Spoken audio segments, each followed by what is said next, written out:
ভাই দামটা একটু বেশি হয়ে গেল না? ভাই কুরবানি কি টাকা দেখে হয় নাকি? কুরবানি হয় মনের বিশালতা দেখে। কুরবানির গরু নিয়ে এত বেশি দামাদামি করতে হয় না। তা ঠিক বলেছেন। নেন, এখানে পুরোপুরি 1.5 লাখ টাকা আছে, টাকাটা আপনি গুনে নেন। স্যার আপনি হচ্ছে ভিআইপি মানুষ, এতে 2 টাকা বেশি থাকতে পারে কিন্তু কম হবেন না। আচ্ছা ঠিক আছে ভাই, তাহলে এবার গরুটা গাড়িতে উঠানোর ব্যবস্থা করেন। আচ্ছা এই স্বাধীন, গরুটা তাড়াতাড়ি গাড়িতে উঠানোর ব্যবস্থা কর।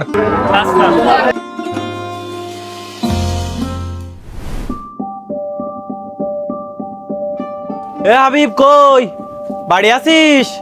এই তো ভাই কোন এদিকে আয়, শুনে যা। ভাই, আমার গরুটা কি বেচেছেন? ওরে মনি তুই কি কলির, আমি মরা গরু তাই বেচে দিই? এটা তো জ্যান্ত গরু। তা কই ভাই, কত বেচেছেন? দেন, টাকা দেন। তুমি তো গরুটারে ঠিক মতো তোত পালন করনি। তুমি যদি গরুটারে ভালো করে তোত পালন করতে, তাহলে গরুটা আমি ভালো দামে বিক্রি করতে পারতাম। এই নাও 1,20,000 টাকা বেচেছি। এ তো পুরো আজরাইল।